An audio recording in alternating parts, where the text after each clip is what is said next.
we were on for like 2 minutes. All right, so welcome back to day 5, the final day of this free content and conversion summit. Hey, I really hope that you've got the value that you've really wanted. I hope the time that you've dedicated has helped reignite something within you, given you that idea, made you think, oh wow, there's so much that I can do and grow from this business.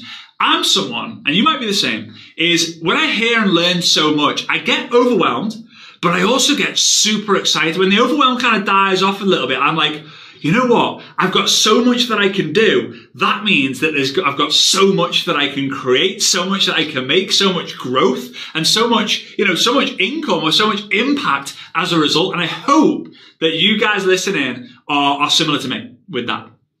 Now, before we go into the different strategies here, I really want to kind of give a last chance for you to get that all access pass. I'm going to mention it a couple more times throughout today, and I know I mentioned it a lot, and by now you should probably already know what's included in it. It's the 3 things, remember guys, the 3 things. Lifetime access to the recordings of this entire summit, lifetime access to the behind the scenes interview that we did, right? And then also the new social media bootcamp that I've got as well. You can click the button somewhere, or you can press the link, frazerbrookes.com/all-access-pass, and you'll be able to go ahead and get it, right?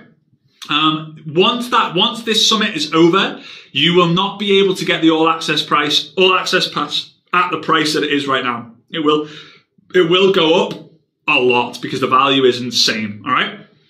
Now, let's get into today's session. We're going to be covering YouTube. I always say YouTube. It's not tube. It's YouTube, right? YouTube. I say YouTube. You say YouTube too. All right, we're going to go with YouTube. YouTube sounds weird to me. Anyway, YouTube. We're going to go into YouTube. We're going to go into TikTok a little bit more. We're going to go into automation, and then I'm going to wrap things up with like a flow of how you can be using your content and conversion to really crush it. All right, I'm excited about this. So, YouTube.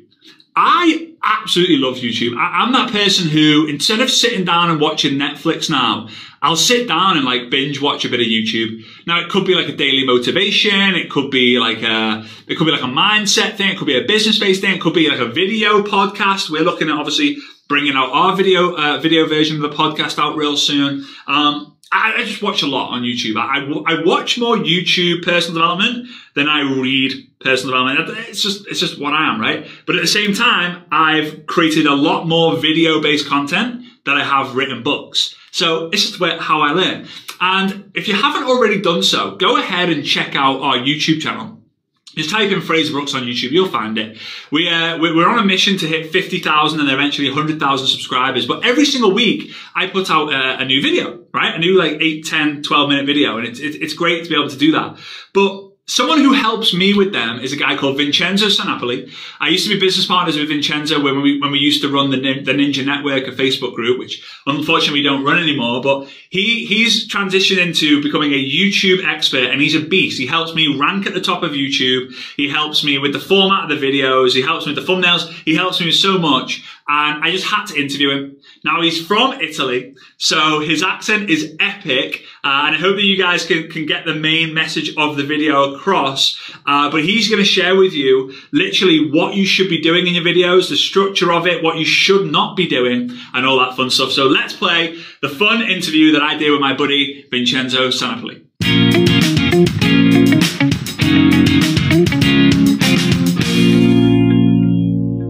All right, Vincenzo, so how are you doing? Good, great, Fraser. Good to have you.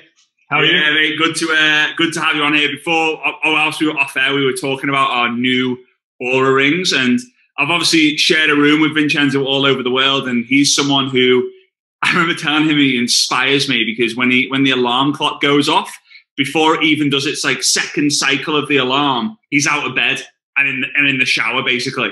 And I'm someone who's like, oh my god, no snooze, like, and yeah, I get more deep sleep than he does, so. Result, although you think yours might be broken. So, mate, you are an expert on all things traffic and conversion in the network marketing space, and also in just all general spaces in internet marketing. And recently, you've been helping a lot of people who are at the top of their game crush it on YouTube. And you are the reason why my YouTube channel has started to grow at a phenomenal rate, and why a lot of times if people who are watching this type in network marketing recruiting, network marketing prospecting, network marketing training, network marketing in general on YouTube, they're most likely going to see one of my videos, and they might even see some of your videos as well, which is super cool. What would you advise to people? Or why do you think YouTube is a powerful platform for people to use in the network marketing space? Yeah, that's a great question. I think YouTube in general is a great platform for anyone who is selling products or services online, whether it's network marketing or like affiliate marketing or even their own products. Just because people go on YouTube every single day, it's the second largest search engine in the world, and they go there to find solutions to the problem. So they type in all sorts of stuff like how to lose weight, how to plan a makeup, how to travel to certain destinations. Like they are actively looking for something. So there are people that go there in like web, Facebook, Instagram, and social media. People go there just to get entertained and see what other people are doing. They don't go there to find a solution to the problem. So YouTube is great because you are putting your video in front of people that are ready to take the next step, that are ready to buy a product, buy a service. On Facebook, you have to do so many more steps before you get them into the conversation about products and services. Obviously, you reach out to them, you track them, and you're the best, of course, when it comes to Facebook, Instagram, and the social media traction marketing. But it takes more time because they are in a state of mind where they don't need a product or service. They don't go there to look for it. So it's not interruption marketing. It's more like discovery marketing or whatever, right? So search marketing. Yeah. What do you call it? Search marketing, I think. Search marketing. That sounds pretty straightforward. So people are obviously using Facebook, they're using LinkedIn, they're using Instagram, they're using TikTok. They're creating content about like how, I mean, these are some Russian dodgy allergy things, but like 3 top tips why you should use this. But the only people who are saying that are obviously people who come across your profile or someone watches it and shares it. But if you do that same video onto YouTube and someone types in how to reduce my hay fever allergy, then you have a chance of getting seen, right? So, absolutely. So that in itself is a reason why everyone should be using YouTube. Do you advise, is an interesting one. Do you advise getting people to take their Instagram TV videos or their Facebook videos, like download them and then upload them onto YouTube? Mm-hmm. Yeah, that's another question that many people ask me. And also, getting back to what you just said before, once you have a video on YouTube and it obviously ranks and people find it, you have the other platforms like Facebook and Instagram where you do a video and after 24 hours, 1 day, 2 days, people don't find it anymore. On YouTube, potentially, they can find it for months or years. So as I call it, and then you heard it the other time as well, like I call it like perpetual stream of leads and views and traffic, because it's going to go there. It's going to stay there for months and years. But regarding your question, I wouldn't really recommend to just download a Facebook Live or an Instagram video or from other social media, just because on YouTube, you need the content that's optimized for that platform.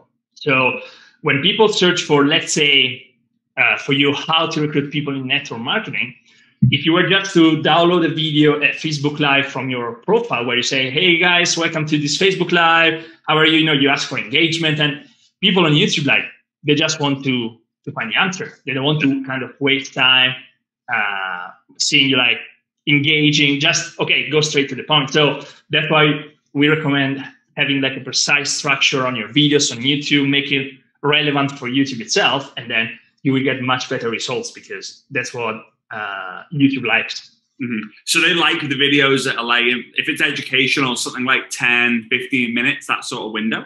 Yeah, that's the best. And also for the structure, I recommend something called GTI, which stands for grab, teach, and invite. So you grab the attention at the beginning, you kind of repeat what people just search for. So if you're looking to recruit more people into your network marketing business, or if you're looking to lose weight fast, or if you're looking for the best makeup tips for this year, whatever, then this video is for you.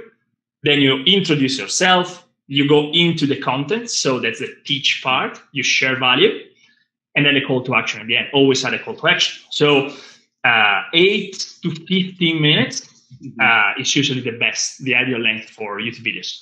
Nice. So like, for example, they would go, hey, in this video, I want to share with you the 3 top tips on how you can, reduce your hay fever allergies. Hey, and then like, I don't know, maybe, do they have to have an intro video? Does it help having like an intro video?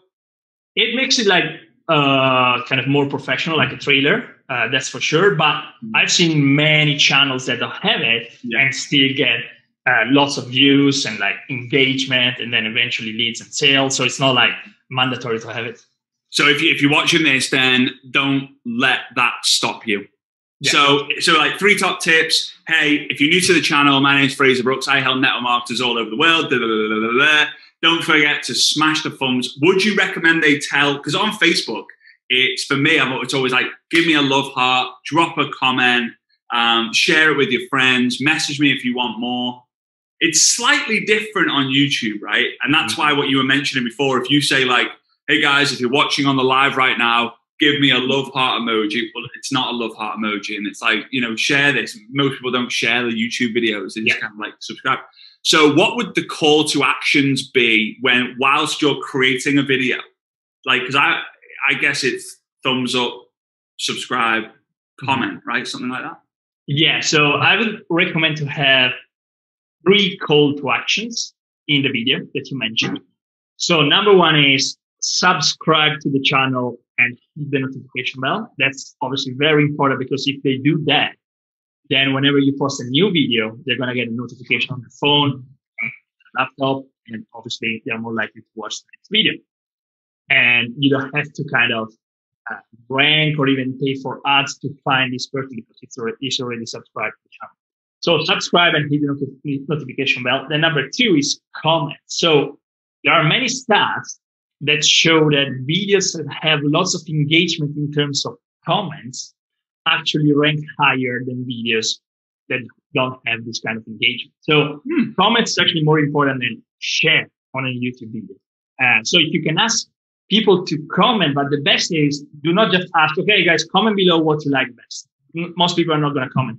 Give them like close option question, like, I don't know, multiple choice questions. So what do you like?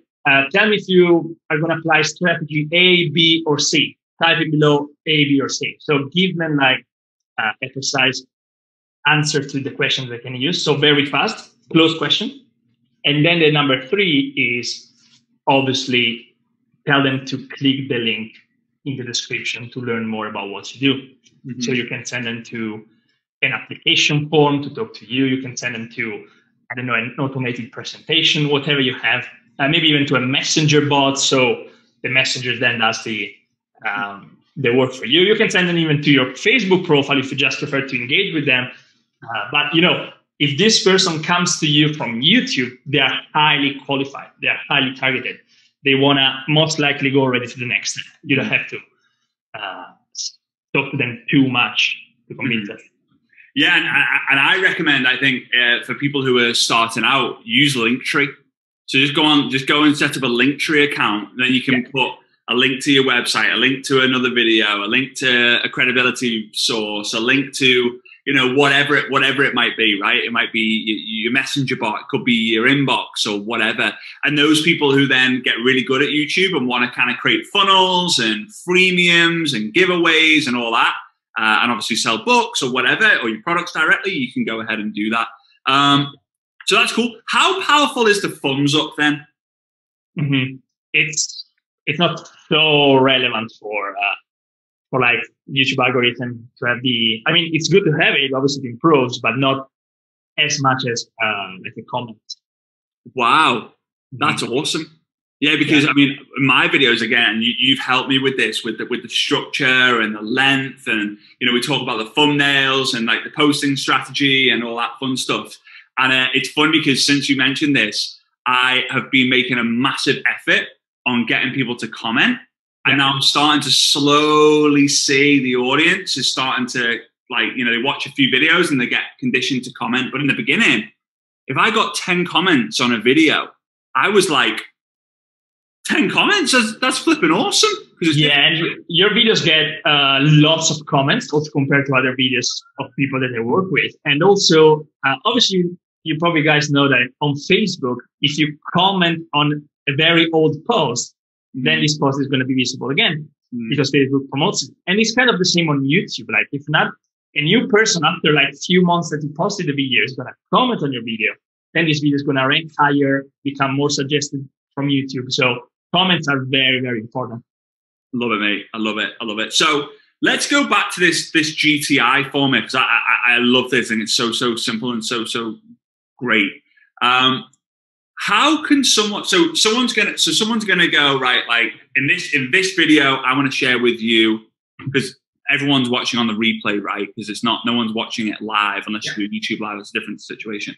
So it's in this video I want to share with you 3 top tips on how to reduce hay fever allergies. Then my name's Frazer Brookes and I help people with hay fever allergies. Whilst you're here, let me know how long you've been suffering with hay fever. Don't forget to smash that subscribe button, whatever. Now we've got the subscribe, we've got the comment. Then you're going to teach. So this is just going to be step 1, step 2, step 3. Have you seen a difference with, do they need to have like pop-ups with like, step 1, whilst they're talking? Does that make a difference in terms of the ranking or not? The thing to mention here is the most important metric on YouTube when it comes to the ranking and when it comes to getting into the suggested video section browse feature is the watch time. So how long people stay on your videos. Why? Because YouTube makes money through advertising. So the more ads they can show, the more money they make. And obviously the more people stay on the platform, stay on the video, the more ads they can show, so the more money they can actually make. So let's imagine you have a video A that it's ranking very high, but when people go there and watch it after 1 minute, they drop and they go to another video. YouTube really doesn't like it. Or maybe they even close YouTube and go to another platform, like YouTube hates it. But if you have another video that people click on and then they stay for 50%, 70%, then that's what YouTube absolutely loves. So whenever you add some animations and then some, you change the setting, you add some background music, of course it helps to make the video more enjoyable and people can stay until the end. But also, I wouldn't worry too much about this because then people are going to think, yeah, I need to know editing, I need to the camera, the need. If you just focus on providing great content and great value, then people are going to stay. I've seen many videos where it's just like camera, the person talking in front of the camera, no animation, nothing, maybe just some music in the background, but that's very easy to add even when you upload the video.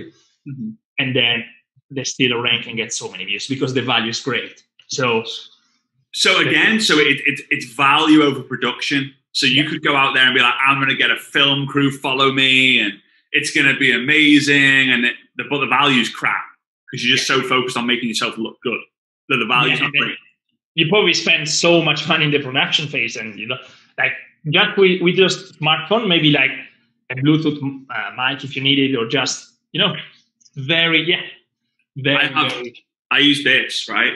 So, that's for the wind. There's no wind. There's no wind indoors. That is a very interesting looking, very, very interesting looking device. But I literally plugged that into my phone.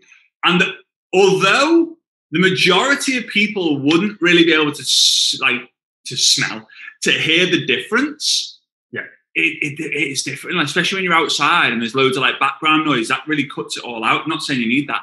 But one thing you mentioned about engagement is one thing we've started to start testing, and I know that you've seen the last 2 or 3 videos that we've done this for, is at the end of the video in the ending scene, which we'll talk about a little bit later. But in the ending scene video, we've started to do some have some banter because there's always Jimmy who's the guy who helps me with the videos and records the videos. Not that you need that, but there's like outtakes, or we joke about some of the slip ups or the content that we talked about. And what we started to find is that a lot of people are messaging me now saying, that was so funny at the end of that video. Like, I was not expecting that. And for me, it's great because that means they're watching all the way till the end.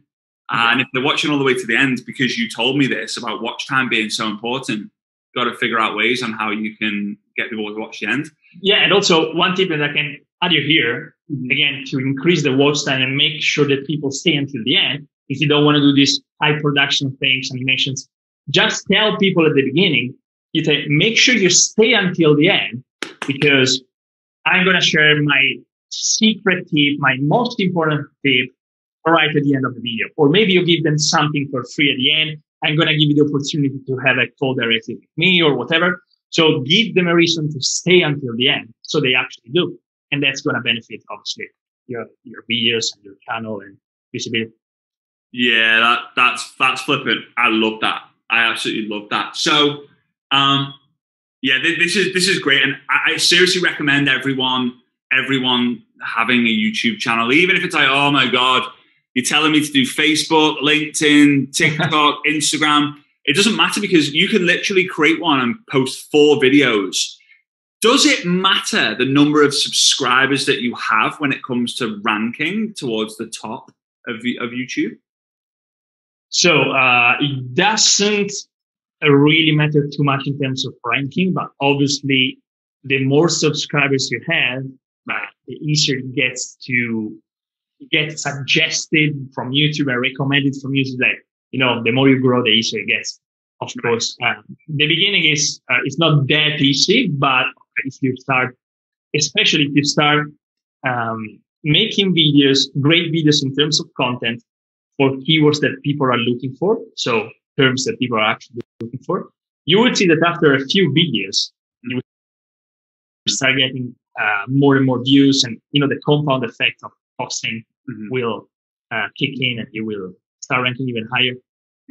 So I want to go into part 2 with you in a second, but as we kind of wrap this part up, so if you're out there right now, I would make a list of all the benefits that the products that you have available have helped you with. Obviously, stay compliant.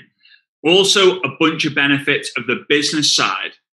And then I would use the GTI, like Vincenzo's GTI method, which he's just shared here. That method of, okay, how do I grab the attention? How do I introduce myself? What are the things I'm going to teach on? And how do I invite someone to take the next step?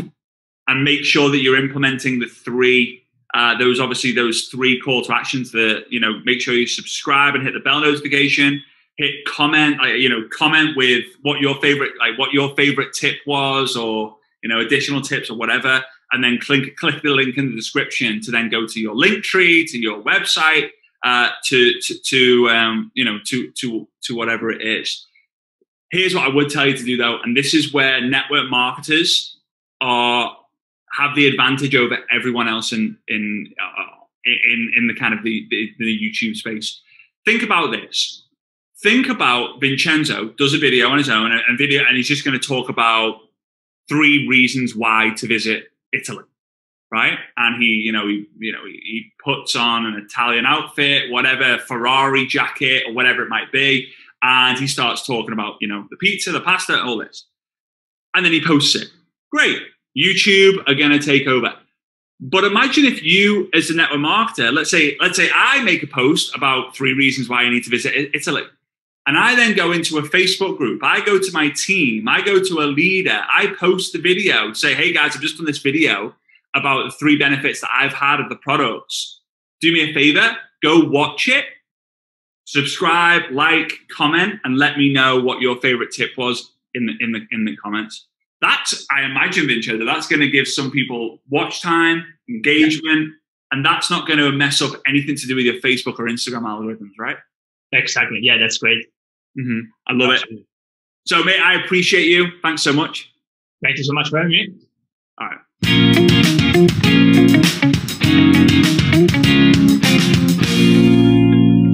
All right. So I hope you got value from from that interview with Vincenzo. He's great, honestly.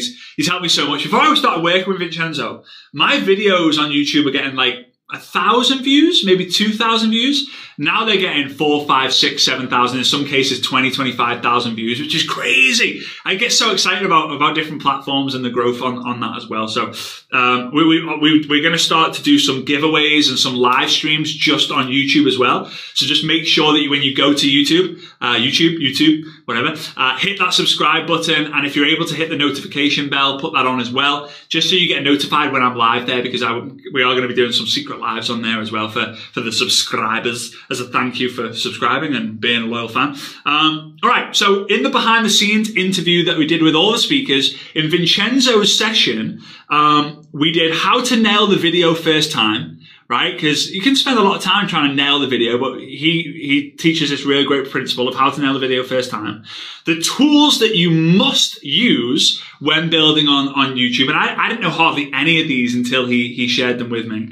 And then what to do to get your video ranked to the top of YouTube and even potentially ranked on Google. Imagine if someone went on Google, what is company X? What is company Y? What is product X? What is product Y? And you did a video on what your company is, what your product's all about, and they could find your video. Imagine what that would be like. Having all these leads. I've seen your video on YouTube, I want more information about the product. Hey, I've seen your video on YouTube, I want more information about the business. Crazy. YouTube is one of the most underused platforms for network marketers. It's crazy. All right. So if you want that, you've got to get access to the all access pass. The link is frazerbrookes.com/all-access-pass, or you can hit the button down below and you'll be able to get access. Let's move on.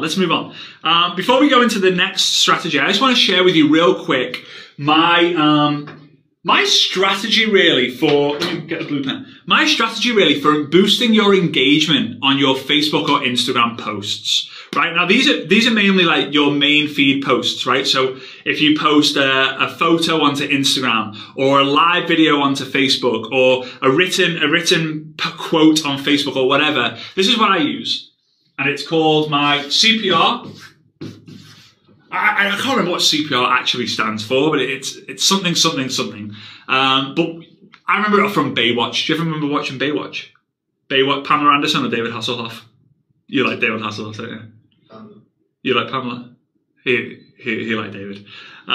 So anyway, he did? No, he definitely liked Pamela.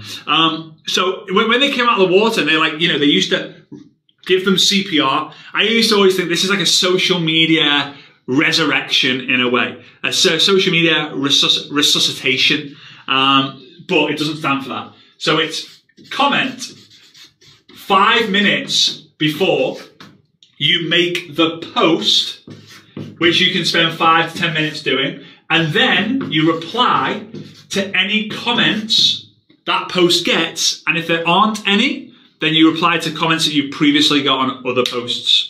And that is it's a very, very simple engagement strategy. So you comment on other people's posts for 5 minutes. Then straight after that, you make your post, write it out, send, right? Do the live, whatever. So 5 to 10 minutes, 10 minutes if it's a live, 5 to 10 minutes if it's a live, 5 minutes if it's a written. Don't be spending hours writing the post. And then reply to anyone who comments in that first 5 minutes. Why do we do this? First and foremost, when you comment on people's posts, when they come back onto social media, usually they will start to see either see your comment or start to see your posts, right? If you want a top tip on this, target your hot prospects, target the people who you need to follow up with, engage on their posts so they've got more chance of seeing your posts, right? Then when you make the post, messy action is better. Don't overthink what you're writing. You will get better and better and better using a lot of the tips that we've shared in this Content and Conversion Summit. Then the 5 minutes of replying is there's something called the early engagement score. This is where social media platforms will rank your post based on, you've just made a post and there's loads of people talking about it already. Think about it. When there's let's say there's 2 pieces of news, right? One is Liverpool winning a game and Liverpool beating Real Madrid in a friendly, or the new iPhone coming out. So 2 pieces of news, but everyone talks about Liverpool absolutely battering Real Madrid in a friendly 18-0. at half time, and then the second half was 0-0. So 18-0, right? What gets shown more? Whichever one gets the most people talking about it. What makes the headline news? Whatever gets the most people talking about it. The same applies on social media, right? And this is why when someone comments, think about it this way. When someone comments on your post, you got 1. Reply to them. 2, if you want an advanced hack, reply to them with a question. Thanks so much, legend. Been a while. How are you? This is a comment in the post so everyone can see. They go, yeah, really good, thanks. How are you? Been ages. Love that post. Yeah, love and life. Let's connect. Let's reconnect. You've now got 4 comments instead of 1. Someone else comments, you reply. Someone else comments, you reply, they reply. Someone else comments, you reply, they reply, you reply, they reply.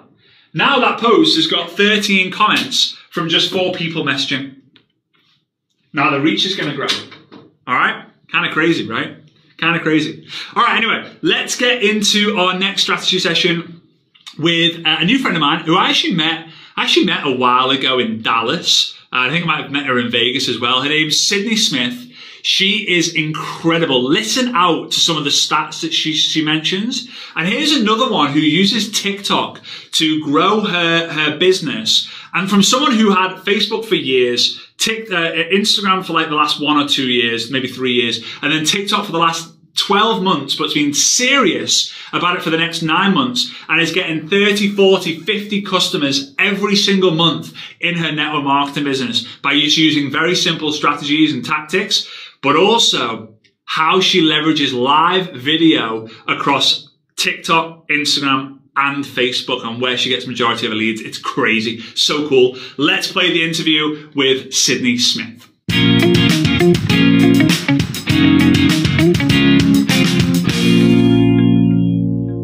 All right, Sydney, how are you doing? I'm doing amazing. How are you? I am all the better for speaking to you today. I've been waiting for this. It's in the calendar, it's in the diary, and I'm like, I can't wait to be able to speak to you and pick your brain because you are growing, crushing it, and it's just so cool to see all that you've got going on social media and what you stand for. I think is absolutely amazing. So, you're on all the different platforms. Which are the main platforms that you're on and that you would spend the most time on these days? So the main platforms that I build on are actually Instagram and TikTok. I originally started my content and growing my following on Facebook, and then I just felt that it wasn't aligned with the people that I was looking for anymore. So I made a pivot and shifted over to the other 2 platforms more primarily. I love it. I love it. I love it. So obviously you're killing it in your network marketing business right now. What would you say you're doing on a daily basis when it comes to like content creation that allows you to generate more leads, more sales, more prospects, team members, and all that fun stuff? So I follow a 3x3x3 method, and it's really simple. It sounds like a lot when you first start, but once you get into the rhythm of it, it's very, very simple, and you end up doing 4x4x4 and 4x5x4. But 3x3x3 just literally means 3 posts on Instagram, 3 posts on TikTok, and 3 posts on Facebook every single day. I find that if I am at the top of everybody's newsfeed, they can't forget about me. Yeah. And so it just really helps keep me in the back of people's mind, I think. And so I have been doing that for, maybe 3 months now, and my following has grown, my new customers have grown, my recruiting has grown. And so that method has just been actual gold for me. Just literally and these 3 posts, let's break them down. Like, let's go Facebook, Instagram, TikTok. I know obviously Instagram and TikTok, this is what I find fascinating and I have massive respect for you. You spend the majority of your time on Instagram and TikTok, but you're still posting on Facebook, even though you don't feel that you're aligned to the platform or that your target market, your tribe are on that platform. So what are the kind of the 3 types of posts that you would post on Facebook? Is it just, screw it, I feel like doing a live right now. Oh, you know what? Screw it. I feel like posting a selfie right now. Like, what are those? I mean, selfie. I don't even know if people do selfies anymore. They're different kind of selfies, right? They used to be like this. I don't even know. Now people are holding them down here and all crazy angles. So what do the three kind of posts look like for you? On Facebook specifically, right? Oh yeah, on Facebook. Yeah. Mm-hmm. Okay. So Facebook, well, yes, I do keep posting on Facebook just because all of our systems are on Facebook. Right. So all of our sales groups are on Facebook. So I move everybody over there. And I just post kind of to keep up appearances, honestly. And most of my sales is done on the other platforms. But for Facebook, a lot of the content that I do, I'm going to be really honest with you. This is not how typical network marketers, I think, train, but I'm really big on intuitive posting. I think that intuitive posting is super important and that works really, really well for me. I tried in the past doing very structured, do a live and then do this and then do this and then do this. And it just didn't work for my personality type. Awesome. I am the type of person that post and like, I do so much better when I post what's on my heart. So one thing that I do definitely do consistently every single day is go live, actually packaging product trials. So it's super easy and people get to see the behind the scenes of my business and get to see exactly what I'm doing. And it makes it a lot easier for people to say, oh, I could do that too. I could just pull a bunch of packets and throw them in a poly mailer. Like that looks so easy. Simple, right? Yes. And then for everything else, like I said, it's intuitive posting. So some days I'm feeling like very, I'm in the LGBTQ community. So I'm feeling very like a huge advocate some days. And I need to post about that. Some days I need to post about, some like smack people in the face quote. Like, it's just, like I said, intuitive. So but do you count like a group post as one of the three? So I do 3 personal page posts. You're a beast. You are an actual beast. Like, that is just so freaking cool. And hey, guys, those of you watching this, listening to this, I've got to say that when you create the muscle or the ability to be able to post intuitively, like that's when the magic happens. And how long have you been posting like that? Like, how long have you just been like waking up and feeling like, whoa, yeah, I need to post about that today? So I'm a Cancer and I am I'm a Cancer and I'm an empath. So I've been in the industry for 7 years. Like I've been building my following for 7 years. I love it. And when I really, really first started, it was the "Hi, please book a party with me" posts. Yeah. And it was just terrible. And so it was probably within the last 5 years that I really got into intuitive posting. I love it. I love it because, hey, one thing that you get taught when you're a content creator is to batch or repurpose content. And when the batching process starts, like you will be in a studio and you will create 20 videos on the same day. But by the time the 20th video is posted, you watch it and you're like, oh, did I really say that? Like, it's just not relevant anymore. It's just not appropriate. You could look like a bit of a knob if you do post that because it's not like aligned super. So I love that you're saying this. I think it's important to have, here's the cool thing, right? And for those of you who are like, hang on, structure, no structure. Like, Sid has amazing structure because she's got the 3x3x3, which is keeping her on track, right? But those 3 posts are, what you're feeling. So they could be their lives doing like the trials, their posts into groups, which you don't necessarily count. They could be quotes, which is like, bam, bam. Do you ever post any of your TikTok videos onto Facebook? I do, like, very infrequently. And more of my purpose of posting my TikTok videos on Facebook is actually to just let people know I have a TikTok and that they should go follow me over there. Right. I don't find that TikToks do very well in the Facebook feed.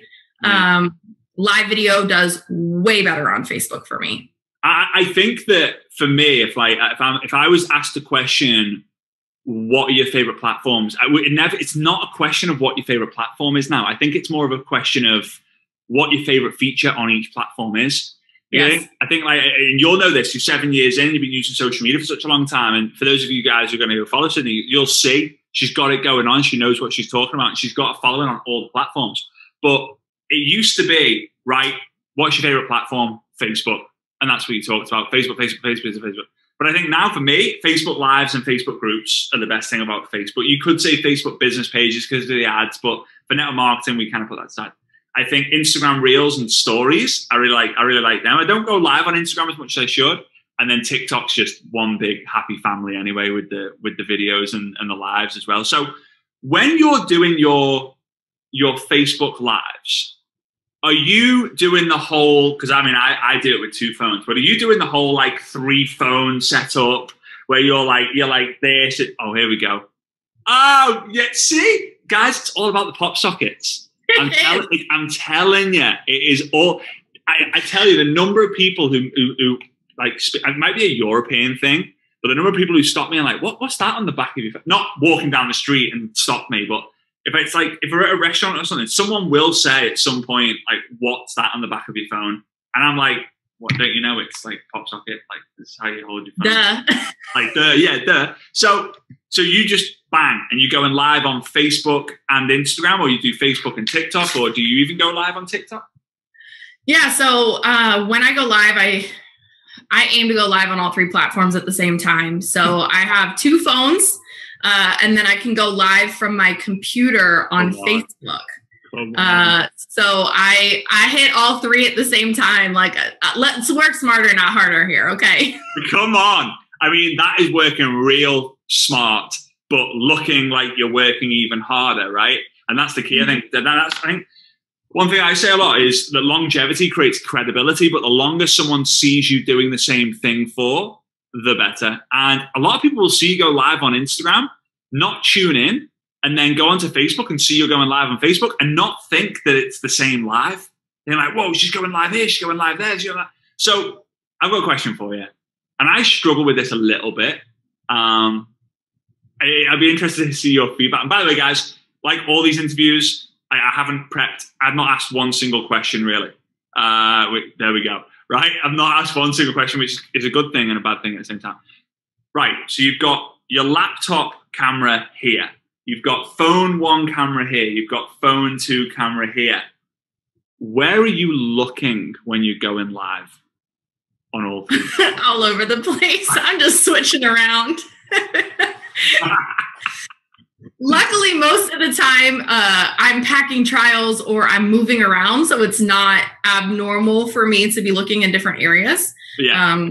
I also, like, sometimes I train teams, and I will set up all 3 lives while I'm training a team, and so they know that they're just getting like a behind the scenes look, and so they know that it's normal for me to not be looking at the camera. Mm-hmm. And that's, again, you're constantly thinking, okay, well, I'm doing this for them anyway. I might as well share the rest of the world what I'm doing. And you can leverage that as well, right? Like, hey, if you would like this sort of content in your life every single week, then join my tribe. You get access to me. Blah, blah, blah, blah, blah. So do you ever favor, I mean, obviously you're doing other things, but if you see that there's 20 people on TikTok, 10 people on Facebook, 80 people on Instagram, do you maybe try and focus a little bit more on like, hey, Instagram, love you guys. Facebook, screw you. TikTok, screw you. I'm not saying you're going to do that, but like, do you make a conscious effort to be like, Instagram's crushing it right now? Are you aware of that, or are you just like, screw it, whoever sees it? Like, we'll see what happens. I'm aware of it, of which one's crushing. It's usually Instagram. Right.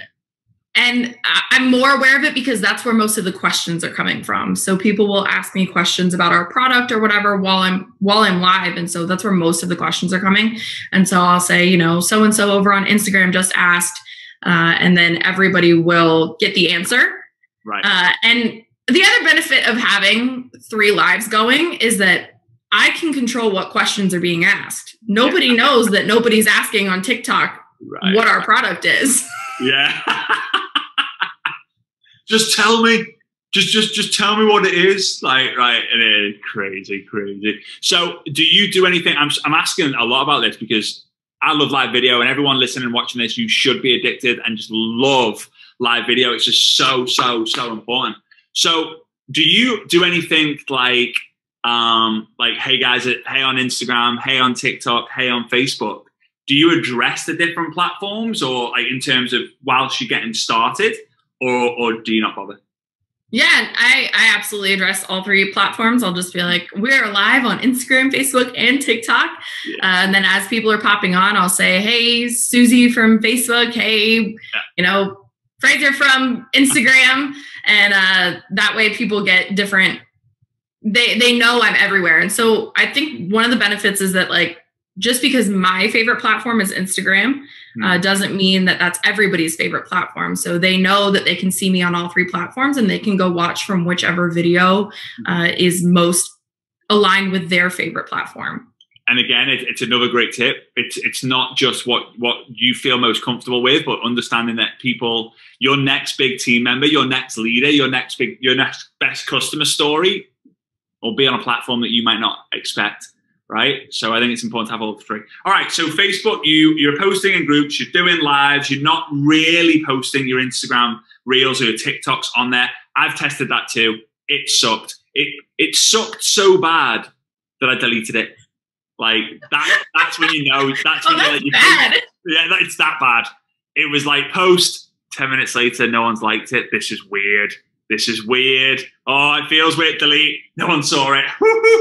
And then you get one message from your mum or something like that saying, like, did you just post something and delete it? I got a notification. Like, oh, no, mum, no, it's a glitch. Just ignore it. So, all right. Yeah. Right. You're posting quotes. You're posting images. What about Instagram? What are your three main types of posts on Instagram that you would make throughout each day? So Instagram, I do obviously posting with, photos. Instagram Reels are hot. And IGTVs are hot. Oh, you're using them? Yes, absolutely. I spent a really long time avoiding IGTVs because, because I was like, this is stupid. Nobody's going to watch me train on IGTV. And then I uploaded one of my trainings onto IGTV, and within 2 hours it had 2,000 views. And I was like, whoops. So are you creating the IGTV on purpose, or are you just taking the live and then just downloading it onto an IGTV as it kind of happens?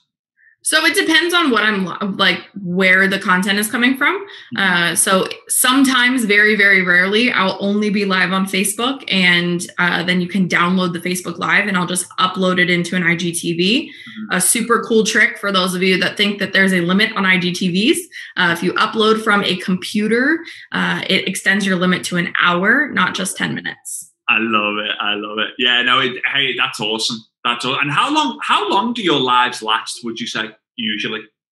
It depends. So if it's a training live, it's usually about 15 to 20 minutes. That's about the attention span that people have. Yeah. If it's a trial packing video, I only usually post it to IGTV if I answered a bunch of questions about product and business in it, or if we did like a taste test of a new flavor. So that will be a trial packing live, could be an hour long. A flavor taste test is usually about 5. So it depends on what the live is.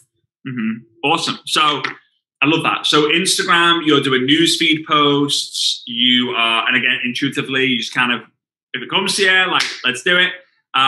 You're not too bothered about what times a day, like what time of day you're posting, or is like, if you wake up at 4 o'clock in the morning and you're like, oh, I've got a banger that I've got to post. Are you writing out and posting it, or are you kind of like saving it? Are you storing it? Are you making a note of it? How does that work for you? So I have 2 methods. So if I have just posted something and I have a banger idea, then I'll just go into my Instagram or into my notes in my phone, and I'll type out the post, and then I'll just post it later that day. But I'm not super specific about peak times or anything like that. I've found that if my content is good, people will see it. And if you're speaking from the heart, and if you're flowing, and if you're intuitive, and if you really are putting value in the content you're putting out, it'll be good content. Right. And it's so true. And too many people worry about that. like, oh, but I can't post at 9:05 because it's not a round number. Like, it's just weird. Like, it's just weird that people would even think that, right? One thing that I've taught for years, I followed it for the reason why I taught it because I followed it was the 3-hour rule, and it's kind of fun because it matches the 3x3x3 with a bonus 3. And that usually is the rule that I followed was if I post at 9 a.m., I won't post until 12 p.m. If I post at 1 p.m., I won't post till 4 p.m.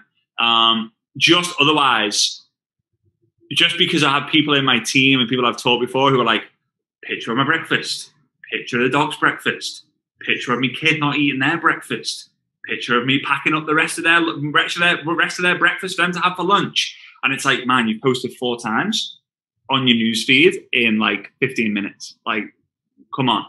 And it's like 1 like, no likes, 1 like. Now, yeah, the likes doesn't build your business, but the visibility definitely does. So, yeah, there's a little kind of bonus tip with that as well. All right, so Instagram, newsfeed, Reels, Instagram TVs, those are your 3 posts. Are you just going wild in the stories then? Are you just going wild? Yeah, my stories are extensive usually. Yeah, I try not to make so like if you look at the little dots at the top, I try not to make them like dots. That probably means I did too many that day. But as long as they're still dashes, I'm all in. Yeah, and like if you're smashing out like if you got 30 stories on the go, you're probably dotted up, aren't you? If you're on like 25, you might get away with saying it's a dash.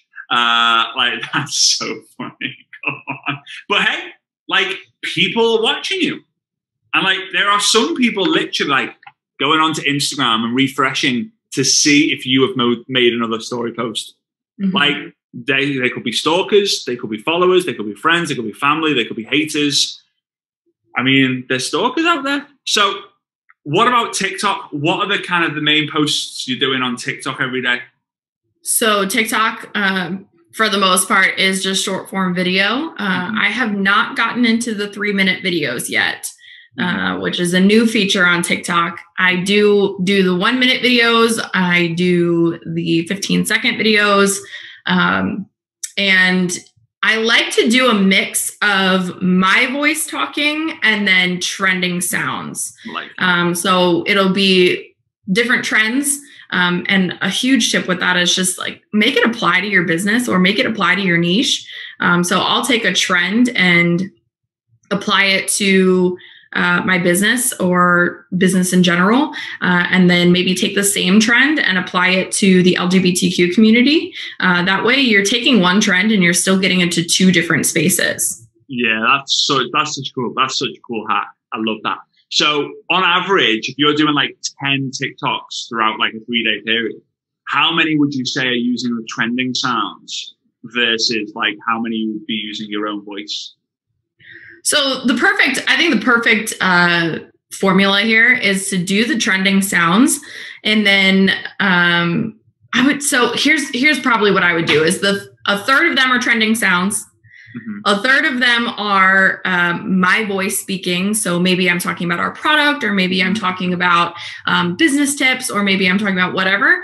And then a third of them are replies to comments. So people will ask questions in your comments, and that is a very easy way to get a lot of content out because those videos are quick.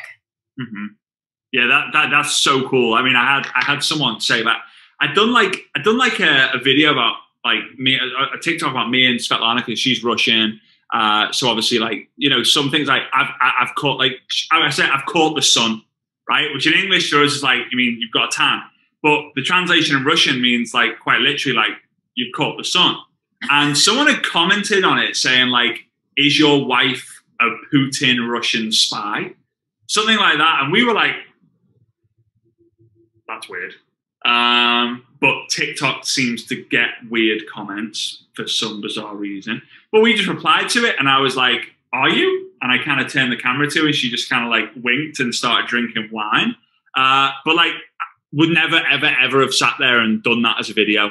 But because of the comment, you must get so many amazing kind of content from that. So just so the guys can, because people are probably watching this and watching you and looking at you and seeing your posture and how you talk and how long you've been involved in the industry and how long you've been on social media for. Talk to me. How many followers roughly would you say you have on Instagram? So on Instagram, I think, I don't have to tell you roughly, I have 15.4 thousand.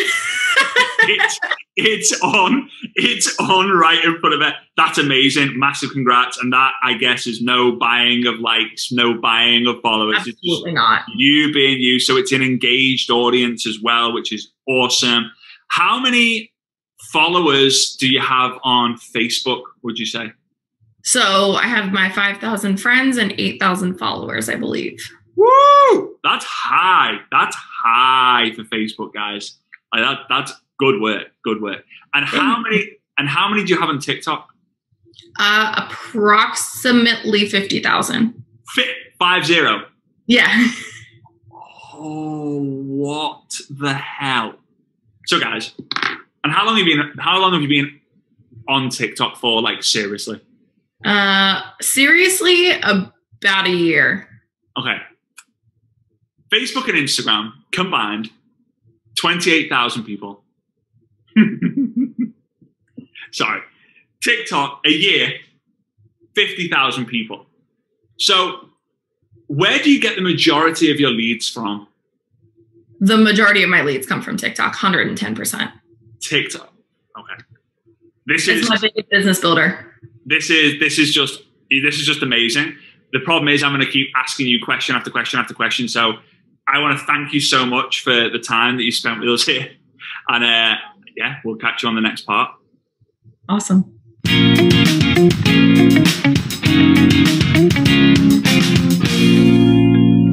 All right, so massive thank you, Sydney. That was super cool. I learned that interview was actually one of the longer ones because I just kept having to pull different information. And it might be the one where you're thinking like, whoa, what is the strategy here, right? Because we were going in so many different directions because I was getting a little bit excited about all the different things that she was sharing. But she's amazing. Now, in the behind the scenes access, we talk about how to repurpose your content. So she posts a lot on all the different platforms, right? But what you'll find is in that behind the scenes interview, she'll tell us how she uses one post on Instagram to do it on Facebook and how she uses Facebook to post on TikTok and all these different things. It's actually real smart. And it's a really great interview. She was amazing to be able to interview. Really was. So if you want access to that behind the scenes interview, along with all the behind the scenes interviews of the 16 speakers for life, plus all of the content that you've seen here in the last 5 days for you to watch whenever you want, wherever you want for life, and my new social media bootcamp, you can get that all in the all access pass by hitting the button down below or going to FrazerBrookes.com/all-access-pass. Now, before we move on to one of our last strategies today, before I wrap things up with an overall overview, I just want to explain what CPR actually is. What is it, Jimmy? It is cardiopulmonary resuscitation. Cardiopulmonary resuscitation.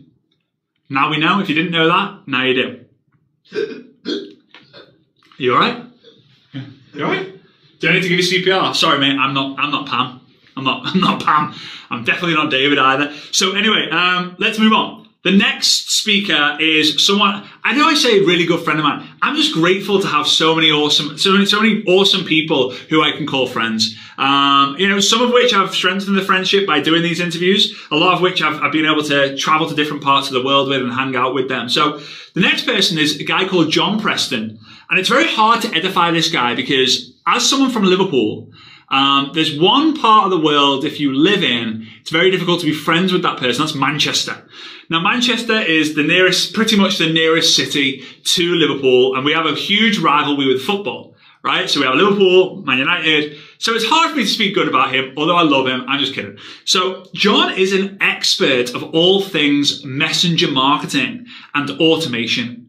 So a lot of people now, they're looking at ways, they come to me all the time and say, Frazer, how do I automate this? How do I automate the kind of asking of the question? How do I automate how I kind of build a relationship or see if someone's qualified? I haven't got much time. How do I get smarter? How do I work smart and not hard? So this interview with John he talks about the 8 different barriers as to why people aren't joining. So maybe you just do some great content, you reach out, but there's 8 different reasons that he's identified through his research as to why people aren't joining. He discusses those and how you can overcome them. All right. So I want to play that interview with Mr. John Preston.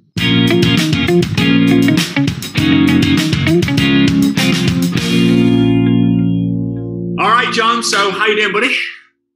Awesome, mate. Thank you so much. Hey, well, man, I'm so fired up for you to be able to share your knowledge with the rest of the guys here. So, hey, we'll take it away. Certainly will. Right. So I'm going to run through just a really quick few slides. Just to talk about, I mean, my business is all about automation. And, you know, I do automations. I've worked with you for a long time on all of the kind of cool automation stuff and chatbots and linking stuff up.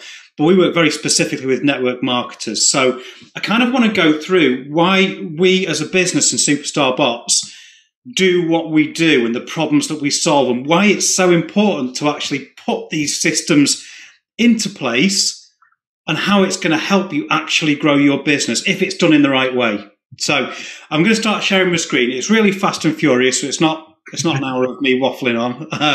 You're going to have to let me share my screen for this one. Yeah, let's sort that situation out. Let's go. I'm going to make you a co-host. Alrighty, so I can beat you off now, can I? Okay, so you should be able to see my screen there, and I'm not. We'll go through it. So our business are Diva, which stands for Digital Virtual Assistant, and that's kind of our white label version, and Networks, which is our generic version, which, you know, kind of small teams and whatever anyone can get involved with that one. So let's go.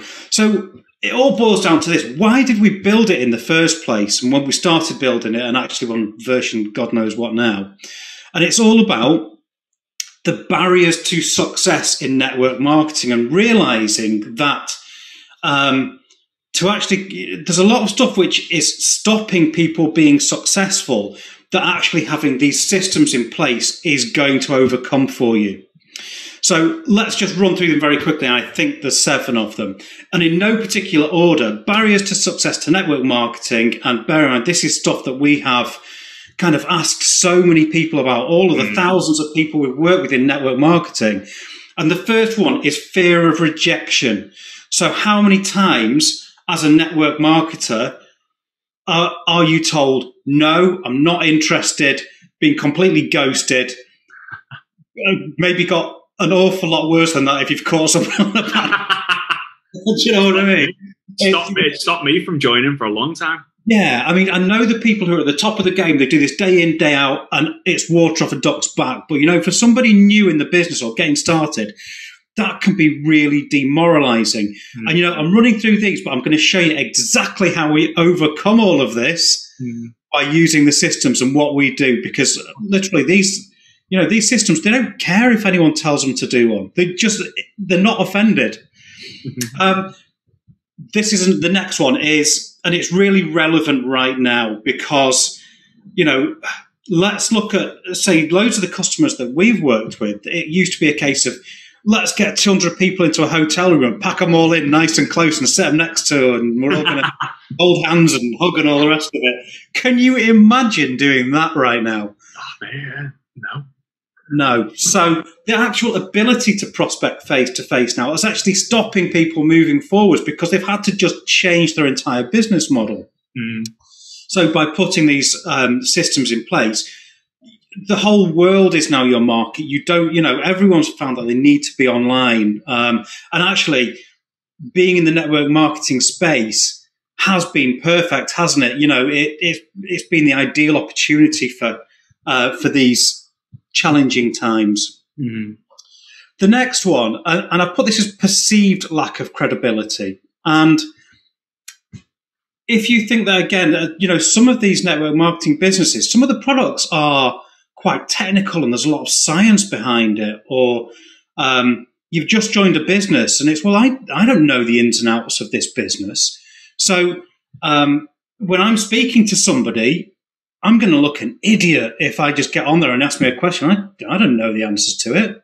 And that's not a real thing, isn't it? Somebody, you know, a week into the business, you can't be an expert on it. Yeah, imagine like, so you got a product. A common one. I mean, I always used to remember having to guide 3 people through was like a pregnant woman would say like, "Well, I'm pregnant. Can I take this pregnant?" And that person's like, "Well, I can't wing this one because like, what happens if something goes wrong there?" So yeah, no, totally. Then they feel like they need to know everything, and when they know everything, they become a broke know-it-all. It's kind of crazy, right? And I think also, which is something that's super relevant in the last, certainly the last few years, is compliance. And especially if your business is to do with supplements or anything like that, you know, to actually have a process in place which actually gives the right information, gives the legitimate information that's approved by corporate. Nobody's getting into trouble, as opposed to people making all sorts of wild claims that, you know, is going to land somebody in an awful lot of hot water. So perceived lack of credibility, again, you can actually build all this in so that you don't need to be an expert and can actually have the right message from day one. Another big one, don't know how to generate leads. People just have no idea. Again, you know, perhaps the vast majority of people who join, that they're not natural salespeople. They wouldn't know how to go out there and just be relentless at reaching out to people. Barriers to network marketing. Next one is, let's say we've got the lead. So, you know, I've actually worked out how to go out there and get people interested in speaking to them, but I don't know what to do with them. And again, we've all no doubt been in this situation where friend request, copy and paste message, just copy and paste, here's my opportunity, blah, blah, blah, blah, watch a 45-minute video. And you're just like, this isn't what you do with somebody. It's, you know, it's about building a relationship. And I always say that the best way of doing an automation is to build it in a way that it creates a conversation with a person. It doesn't automate everything so that there's no human involvement. So a conversion, the right content, the right conversion is still going to require you, but right person, right conversation, right time is going to give you the very best chance of doing this. Right. And I'll tell you now as well, speaking to lots of leaders, and people approach me all the time and say, can you build me this funnel where we bring people in, you know, we'll do an advert, we'll send people in, they'll come through, they'll watch a video and they'll just sign up, and no one's had to speak to anyone. And let me tell you now, if there's companies out there selling that, they're lying to you. Because if I know how to do that, I sure as hell don't need you. I'm putting my money into that. Crazy. Next one, failure. I mean, I know this is one of your favourites, Frazer. So failure to follow up. The fortune is in the follow-ups. With an S at the end. Okay. So, you know, even you guys that have been in network marketing for a couple of years, how many of the leads that you've spoken to or the people that you've spoken to over the last 2 years have you gone back to recently? We're told, mate, which people are told it all the time, but they don't do it. And I think it comes back to that first barrier is it's like, well, it's guaranteed rejection. Why would I put myself through it? Yeah. Yeah, very much so. Very much so. But, you know, these are the things that are stopping people. By actually putting basic automations into place, basic list building into place, you know, you can, to an extent, not, you know, have all this done automatically for you. You don't have even the basics of marketing tools. Now, I know, Frazer, you know pretty much how to set up ManyChat, how to set up active campaign marketing sequences. You kind of know, what a funnel. I know you've got a really complex funnel and marketing system set up. But let's say you go and join a network marketing business and you get your site with your, you know, it's got your name at the end of the URL. Is that a marketing tool? Is that something that you would just send people to? And do you know what? It isn't. No. So again, you kind of need to look at how we're going to bring people in at the top of a funnel. Well, yeah, I think a lot of companies. There's maybe a handful that I can think of who have really, really, really great tools, mainly because they have the leadership. For them. Right. Yeah, they have like the leadership who are creating it for them, and then the leaders go out there and go and find how to do it. But yeah, the majority are like, well, hang on, it's network marketing. We're giving you the product. We're giving you a story. Go tell it with your friends how you think. But then most people don't. So definitely, there are some really forward-thinking leaders out there who actually get it and understand that we need to give our team something, just the basic instructions. And this, you'll see how simple this is, when I actually show you a little bit later exactly how we do this. And you think it's got to be massive and complex. And you know what?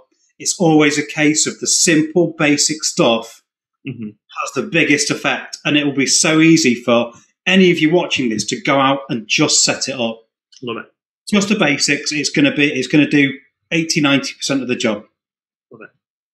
Which it actually brings us really nicely onto, you can't duplicate the leader's success or process. Yeah. And this again is why the leaders who are successful understand that, what I'm doing is working, and they're looking for a way then of saying, well, how do I share this with all of my team? Because I'm only successful if they're successful. And it's the same, same with everyone out there. If you're bringing people into your business, then how do you make sure that they stand as good a chance as possible of making a success of this, and you being able to support them without having to hold the hand 24 hours a day? And we've done events together where that's been one of the biggest problems. I can't grow my business because I spend all my time just doing the basics with all of my team. Yeah. And I love doing that. I love my team. I love doing that for them. But I've hit this glass ceiling because I've only got 24 hours. Yeah, like a big one is a lot of people will come to me, especially, I know you too, John. It's all right for me. I can go out and recruit, but they can't. They can't do what I can.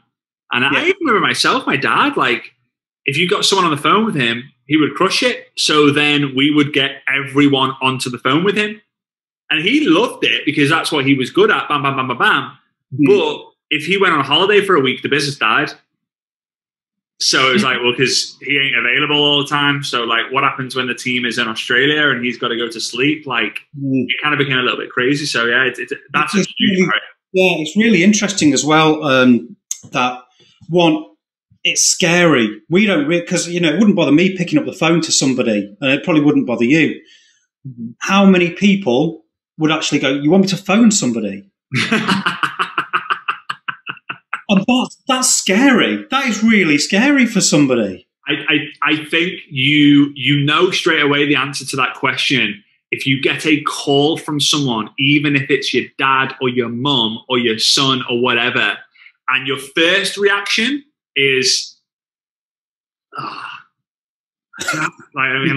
maybe a bad example with your mum, your dad, your son, your daughter, but like, it's my son's phone. Right? It's like, sorry, mum, I'm in a meeting. Right? It's like, people like texts. People like. They do like text, but then on the flip side of that, if somebody is out there shopping for an opportunity,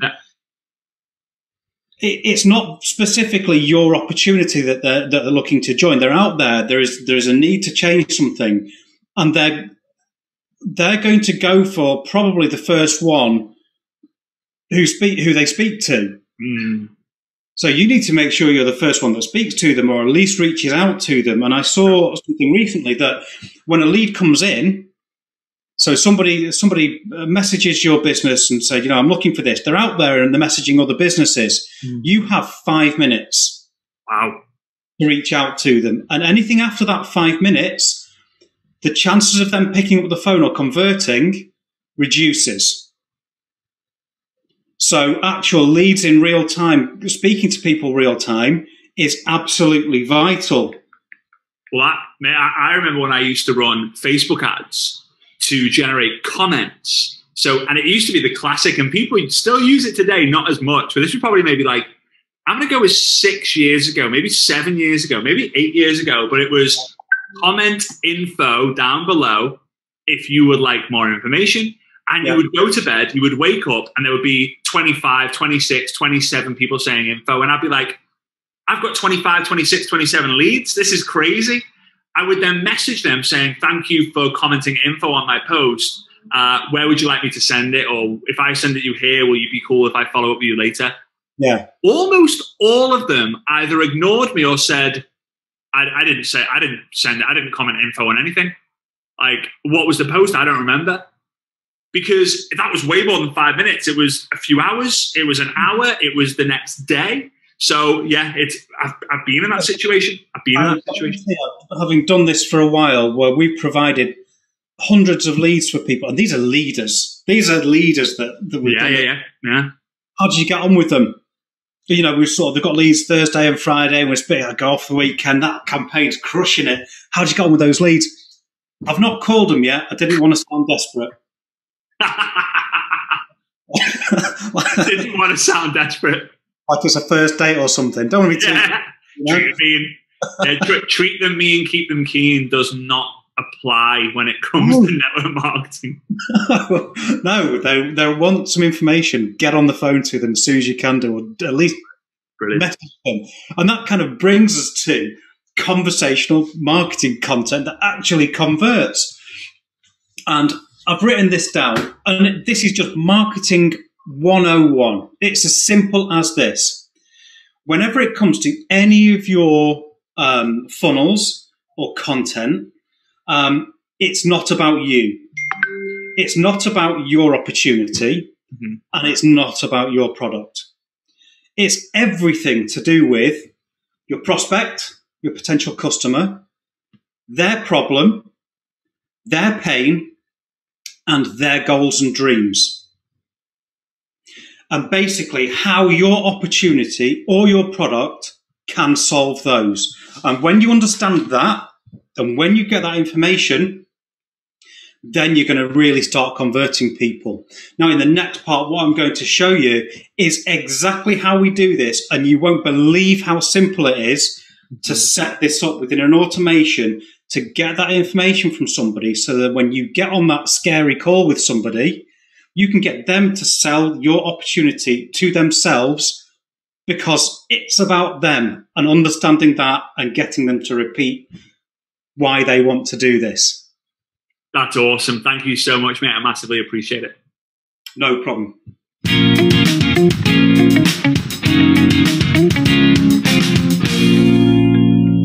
All right, John, so massively appreciate that, buddy. Thank you so much for all the gold that you've been sharing and help with me that you've given over the years as well. And the cool thing is the second interview that we did, the behind the scenes interview, we actually covered, he shared with us the actual system that he's built, and you can access, you can actually access like in that interview. So he talks about how the automation machine works within that system that he's built, which he shares. And then what are the key questions to ask?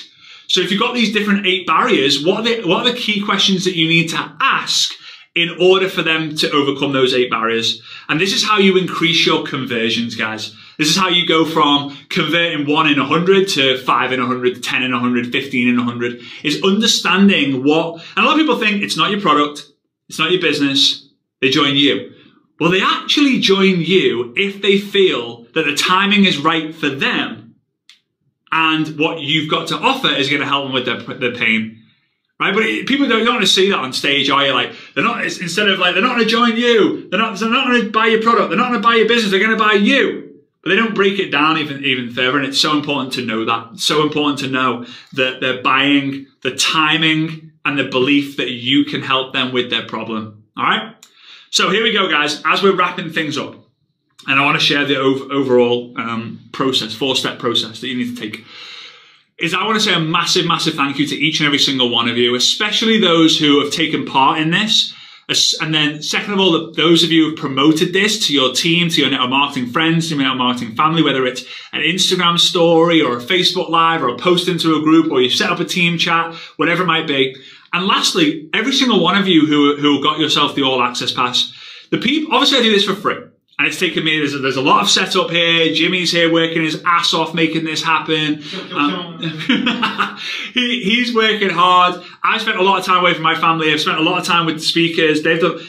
it takes a lot of us to do this for free, but the reason why we're doing this is to help the industry in network marketing, to raise the professionalism, to unite the industry and make it sexy again. And I always like to give so much value that it's a no-brainer for you to invest in yourself to further your business. And obviously those who invest in the All Access Pass, that helps me out because it also makes it worthwhile for me as well. And I just want to say a massive, massive thank you to you as well. So if you haven't already got that All Access Pass, this is the last time I'm going to mention it now. You go to FrazerBrookes.com/all-access-pass, or you can hit the button if you see a button available right now to go ahead and get that for yourself. Once this summit ends, that price will be jumping up. So make sure that you go ahead and get that done if you're serious about it. You'll get the lifetime recordings to this entire summit, day 1 till 5. You'll get all the behind the scenes access interviews with the 16 speakers who we did in the first part with, and we did the second part with them for the All Access Pass members. And then my brand new social media bootcamp, which you're going to get lifetime access to as well, which is gold. All right, so go ahead and do that. Check it out. You won't regret it. I promise you that. Let's get into it. So 4-part process, real quick, as we're wrapping things up. 4-part process. Every single day, you need to be creating content. Creating content, pretty simple. We've just given you so many strategies I'm going from my notes here. We've got Instagram Reels, Facebook Lives, TikToks, LinkedIn, the 333 strategy, Instagram Stories, Instagram theme page, copywriting that converts, the WhatsApp secret sales, the curiosity posts, YouTube, TikTok, like repurposing your content, automation. Loads of different ideas. I also shared with you reintroduction posts and different ideas. When you get good content that creates comments,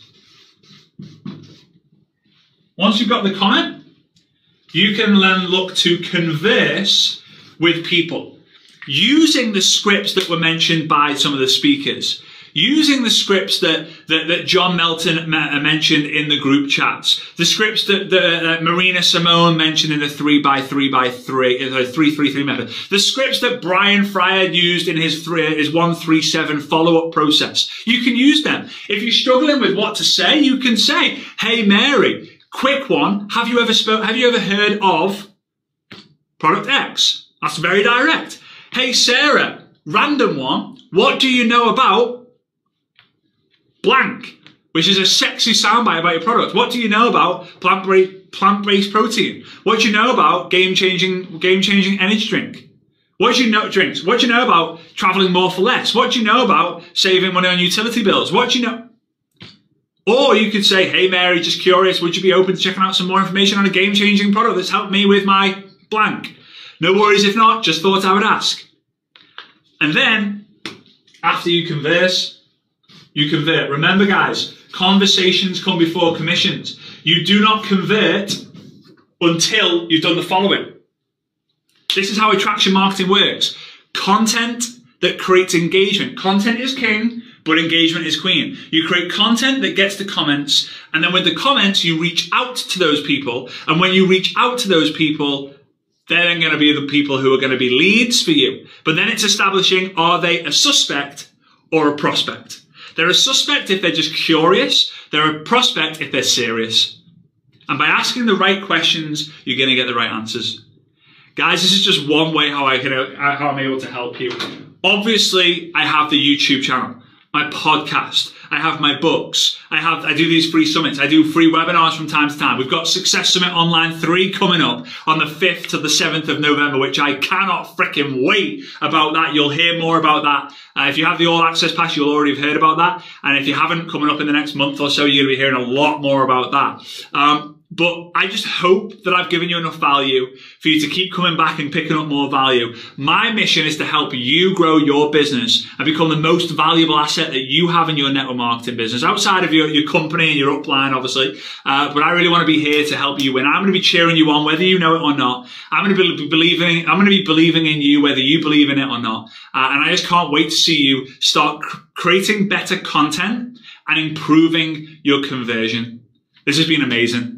Thank you so, so much. Don't forget to grab your All Access Pass. I can't wait to see you on upcoming workshops. I can't wait to see you at Success Summit Online 3. And then one day when we're able to, an in-person Success Summit event. Go ahead, create good content, Look out for the comments and work on creating the comments. If you don't get them, you need to go and give them before you get them. Have better quality conversations, and I promise you you'll convert more. Appreciate you guys. Big kisses, and I'll see you soon. Bye-bye.